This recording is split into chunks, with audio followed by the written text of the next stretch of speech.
Halo semuanya, jumpa lagi dengan saya Yusuf Aditya di channel pengembangan diri seputar ilmu hipnotis dan ilmu hipnoterapi. Nah, kesempatan video kali ini saya akan menjelaskan bagaimana mas cara belajar ilmu hipnotis dan ilmu hipnoterapi. Nah, banyak orang sudah bisa ilmu hipnotis, sudah paham ilmu hipnotis, tapi masih kebingungan tentang bagaimana menerapkan ilmu hipnotis yang digunakan untuk terapi, untuk penyembuhan. Nah, video lengkap saya akan jelaskan di sini ya, step by stepnya tentang belajar ilmu hipnotis itu sebenarnya apa dan bagaimana cara menerapkannya untuk kesehatan atau untuk terapi itu seperti apa. Cumanya saya akan jelaskan di sini. Oleh karena itu, silakan Anda simak videonya dari awal sampai selesai biar Anda tidak gagal paham tentang bagaimana belajar ilmu hipnotis dan ilmu hipnoterapi. Dan saya ucapkan terima kasih juga bagi Anda yang sudah bergabung dan join di kelas pelatihan saya. Dan bagi Anda yang melihat video ini belum subscribe, silakan Anda subscribe channel ini dan nyalakan lonceng notifikasinya.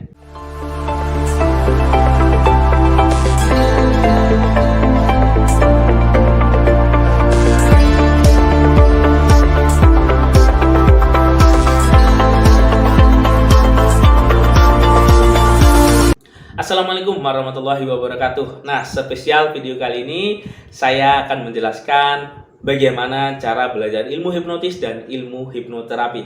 Dan bagi Anda yang ingin membeli buku Jago Ilmu Hipnotis, ini bukunya ya.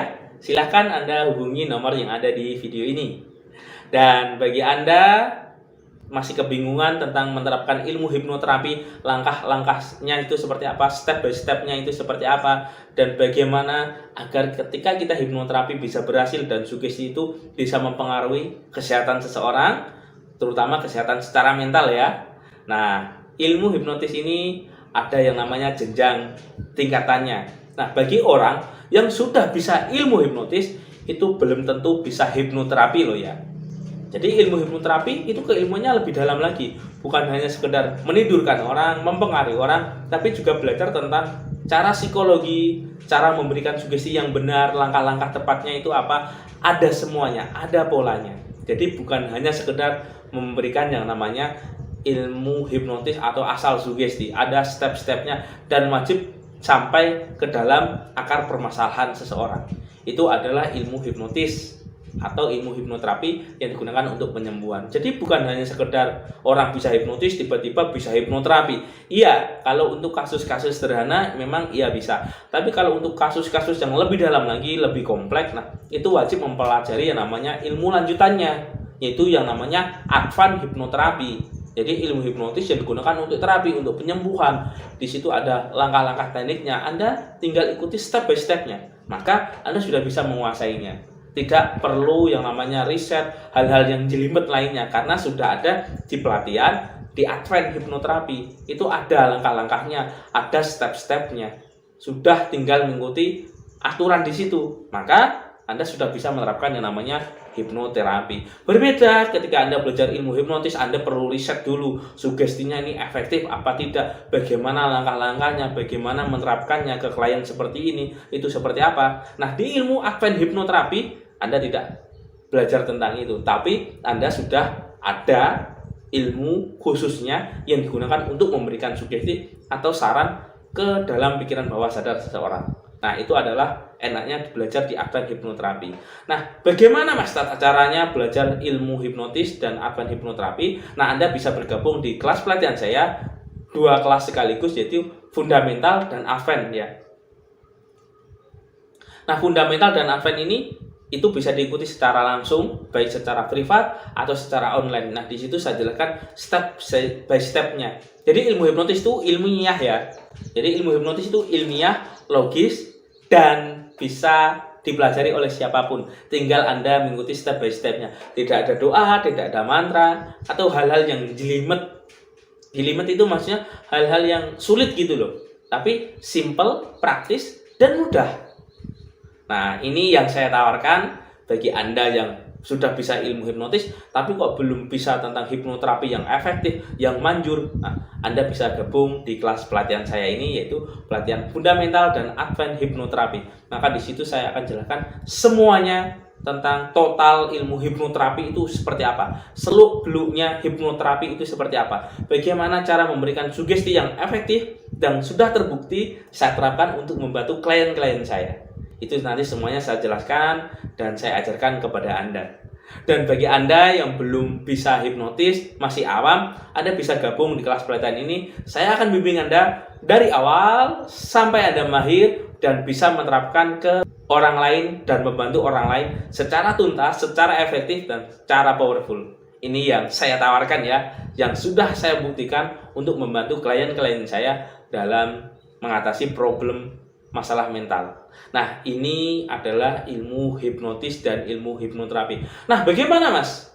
Bagi seseorang yang sudah bisa ilmu hipnotis ingin mendalaminya lagi, nah, maka Anda juga wajib mengikuti kelas fundamental dari saya karena keilmuannya rada berbeda ya. Biasanya yang saya lihat itu saya tes dulu apakah keilmuannya sama apa tidak yang saya ajarkan, karena kita sudah membahas digunakan untuk terapi juga ya, bukan hanya sekedar menidurkan orang, memberikan sugesti untuk pertunjukan, untuk permainan, bukan, tapi difokuskan selain untuk permainan juga untuk terapi. Dua hal yang berbeda ya. Nah, kebanyakan orang tertentu dia menganggap, aku sudah bisa hipnotis kok, sudah pernah menidurkan orang kok, tinggal sugesti ini.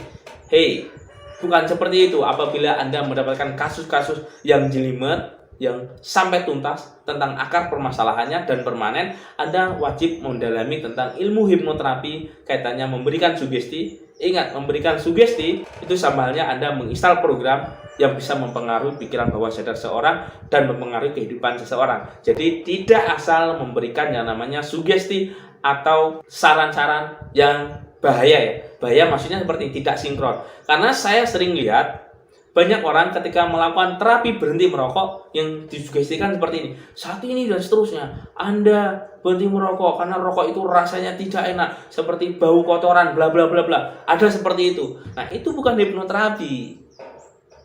Jadi ilmu hipnoterapi itu mendalam ya kasusnya, bukan hanya sekedar memberikan seperti itu. Itu saya nyebutnya lebih ke hipnotis permainan. Seperti itu. Ya, jadi bukan hanya sekedar memberikan sugesti, tapi Anda wajib tahu tentang kenapa orang ini bisa merokok.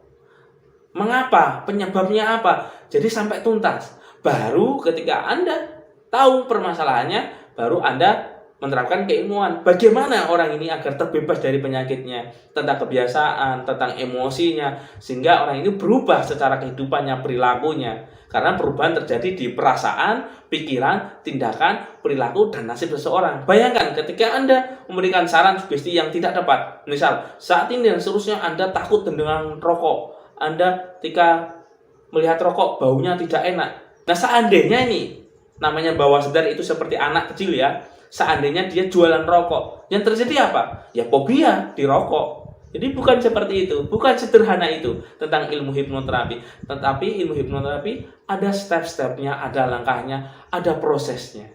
Berbeda Anda belajar yang namanya ilmu hipnotis untuk pertunjukan. Oke, kalau untuk hipnotis pertunjukan itu tidak masalah karena akan dikembalikan normal ya. Tapi kalau untuk hipnoterapi ini ditanamkan dan diprogram secara permanen ke dalam pikiran bawah sadar seseorang. Jadi bukan hanya sekedar memberikan sugesti, tapi ada step by stepnya dan langkah-langkahnya.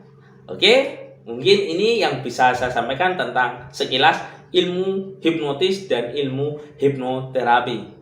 Dan bagi Anda yang ingin mendalami lagi tentang kekuatan pikiran bawah sadar, tentang bagaimana ilmu hipnotis bisa merubah seseorang, bisa merubah kebiasaan buruk menjadi baik, dari kebiasaan baik menjadi lebih powerful lagi. Nah, itu ada ya. Dan bisa diterapkan untuk diri kita sendiri. Selain bisa membantu orang lain, kita juga bisa memperdayakan diri kita lebih semangat, lebih antusias, terbebas dari mental-mental block yang negatif di dalam diri kita. Oke, mungkin ini yang bisa saya sampaikan. Semoga keilmuan bermanfaat. Dan saya akhiri. Bila taufik wal hidayah. Wassalamualaikum warahmatullahi wabarakatuh. Salam hipnosa.